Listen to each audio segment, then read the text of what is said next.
আসসালামু আলাইকুম রহমতুল্লাহ। প্রিয় দেশবাসী, দেশের প্রেক্ষাপট নিয়ে কিছু কথা বলার চেষ্টা করব।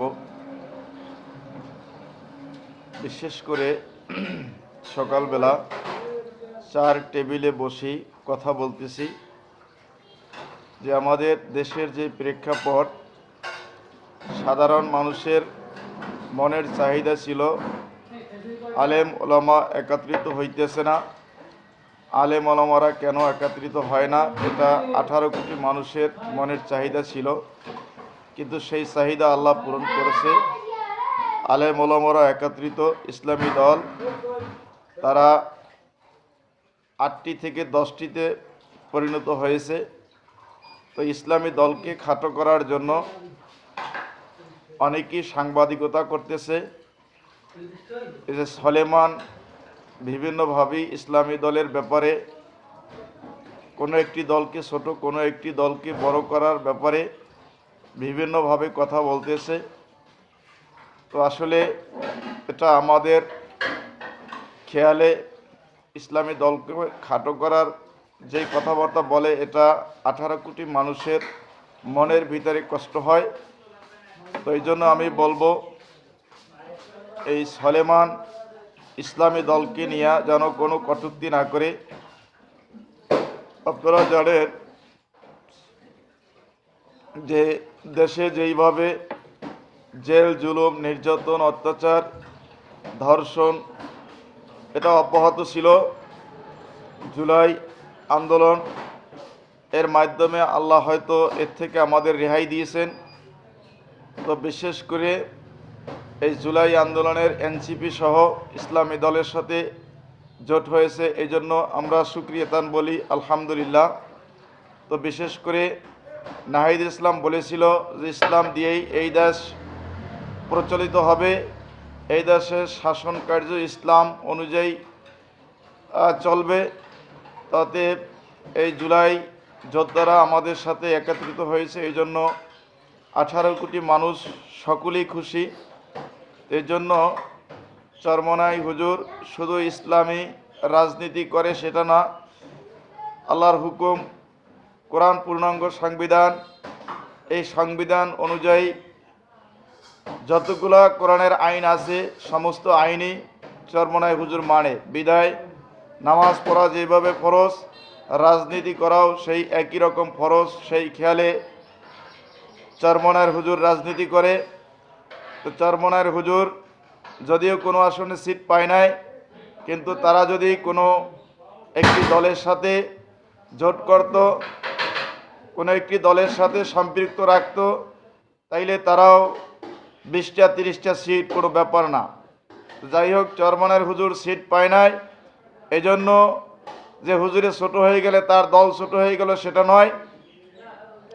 যারা এই চরমনাইয়ের হুজুরের ব্যাপারে বিভিন্ন মন্তব্য করেন, চরমনাইয়ের হুজুর শুধু রাজনৈতিক নেতা না, সে আধ্যাত্মিক নেতা। এটা যারা চরমনাইয়ের সাথে সম্পৃক্ত নাই, যারা চরমনাইয়ের হুজুর সম্পর্কে জানে না, তারা হয়তো এরকম মন্তব্য করে। তো আমি বলবো, চরমনাইয়ের হুজুরের ব্যাপারে কোনো কিছু একটা বলতে হলে ভাবনা চিন্তা করে কথা বলা উচিত। আপনারা জানেন আল্লাহু আকবার, যে চরমনাইয়ের হুজুর আমাদের প্রাণ প্রিয় আধ্যাত্মিক রাহবার।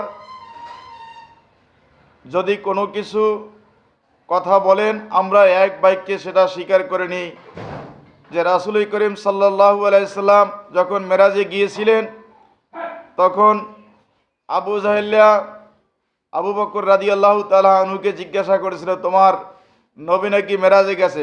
কে বলছেন? নবী বলছেন। তখন আবু বকর বলছিল যে আমার নবী যেহেতু বলছে সেটা সত্য। তা আমরা চরমনাইয়ের পীরকে আধ্যাত্মিক রাহবার হিসেবেই চিনি। আমার পীর যদি কোনো কিছু বলে আমরা নির্দ্বিধায় মানিয়ে নিই, যেটা কোরআন হাদিসের বাহিরে বলতে পারে না। আমার পীর যেহেতু বলছে সেটা সত্য, আমরা ওটাকে সত্য হিসাবে মেনে নিই।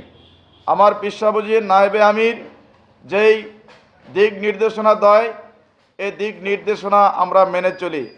আমার পীর সাহেব হুজুর বলেছেন, বাবা আমরা যখন কোরআন হাদিসের বাহিরে তোমাদেরকে পথ নির্দেশনা দেব, তখন তোমরা আমাদের থেকে ভাগ্যে যাবা। তা আমরা যতক্ষণ আমাদের পিসা হুজুর নায়েবে আমির কোরআন হাদিস সম্পর্কে আমাদের দিক নির্দেশনা দেবে আমরা মেনে চলার চেষ্টা করব।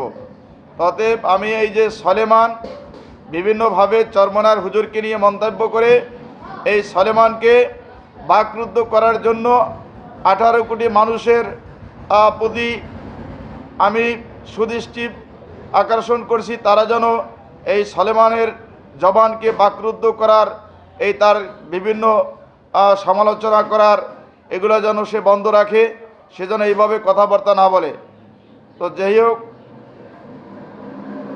আমাদের ইসলামী দলের জোট আমরা সকলেই দোয়া করতেছি যে 18 কোটি মানুষের মনের চাহিদা যে ইসলাম ওলামা ইকরাম যখন একত্রিত হয়েছে, এদেশে ইসলামী শাসন প্রতিষ্ঠিত হবে।